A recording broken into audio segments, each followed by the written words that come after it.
Alors aujourd'hui, j'aimerais te parler de l'hypnose ésotérique.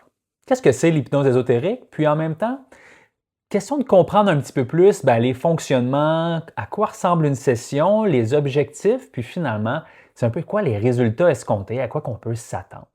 Donc, tout d'abord, une session en hypnose ésotérique, déjà là, elle va se distinguer de l'hypnose traditionnelle.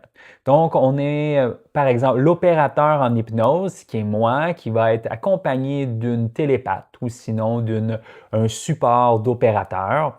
Donc, cette personne-là a la faculté de pouvoir plonger dans des états profonds au niveau des fréquences cérébrales, qui sont de l'ordre de θ, où est-ce qu'on transcende le filtre. Ce que je veux dire par le filtre, finalement, c'est pour aller chercher l'information de l'autre côté du voile, si tu mieux.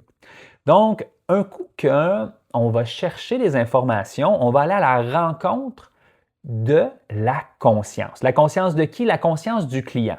Donc, en une session Zoom, chacun avec les micros, le client, lui, va mettre son micro à off.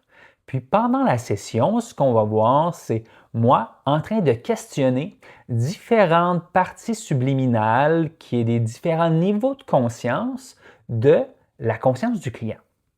Pourquoi faire ça? Bien, souvent, c'est pour aller voir est-ce qu'il y a des perturbations énergétiques, est-ce qu'il y a des programmes qui nuisent, des niveaux de conscience qui sont en boucle puis qui limitent finalement la création. Moi, ce que j'aime bien comme analogie, c'est de s'imaginer qu'on a un canevas, une toile pour peindre, une toile blanche, où est-ce que finalement, en train de créer, puis je commence dans un coin, je gère pas mal tout mon coin, mais finalement, il y a un coin qui n'est pas conscientisé. Il y a un coin que je laisse aller parce que c'est pas lui qui attire mon attention. Puis finalement, pendant ce temps-là, interférence énergétique il y a, ce qui fait que finalement, je me retrouve à avoir une autre création. Ça peut être des graffitis, ça peut être un bonhomme à nuit, peu importe, on s'en fout. Le but, c'est que ce n'est pas mon choix de création, moi comme conscience. Donc à ce moment-là, cette perturbation-là vient interférer. Donc, ce n'est pas ma création, mon libre arbitre, mais plutôt une interférence à ma création. Donc, c'est là qu'on va aller voir l'utilisation du pouvoir créateur, de voir comment que la personne, du moins la conscience, celle qui vibre au-delà de la vitesse de la lumière et de l'espace.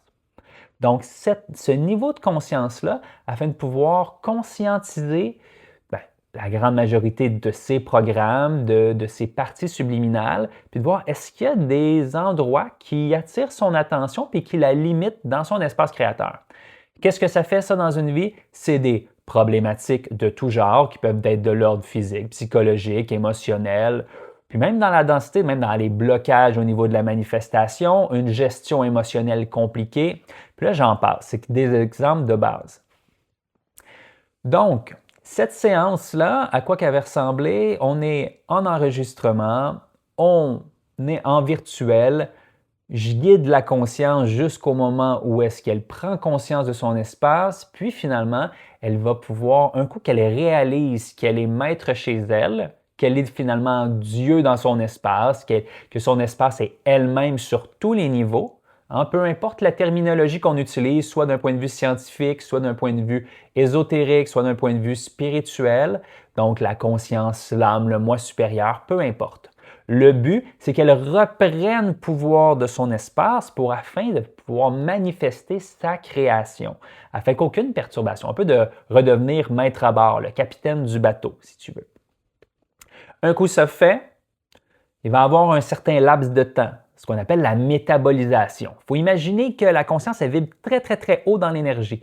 Puis la densité matérielle est une fréquence beaucoup plus basse, ce qui fait que ça prend du temps avant qu'il y ait un calibrage, puis que cette information-là puisse s'intégrer dans la matière. Ce qui fait que si on veut que les programmes s'installent, ou du moins soient modifiés, alors il faut un certain laps de temps. On parle des fois de 3 jours, jusqu'à 3 mois, jusqu'à 3 ans, puis jusqu'à la fin de notre vie finalement. Parce qu'un coup que la conscience reprend son pouvoir, à ce moment-là, il n'y a plus rien pour l'arrêter.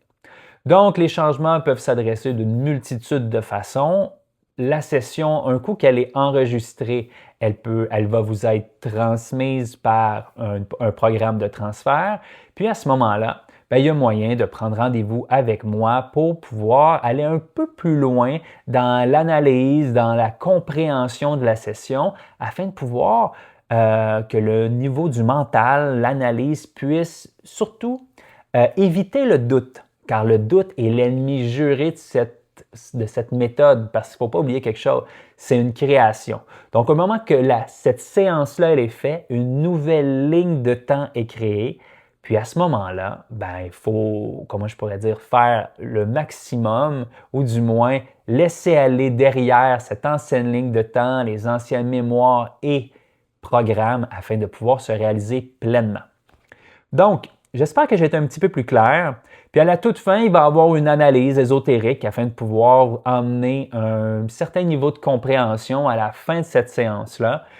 Puis pour toute autre question, n'hésite pas à me contacter. Je te souhaite une magnifique journée, prends soin de toi, puis je te dis à tout bientôt.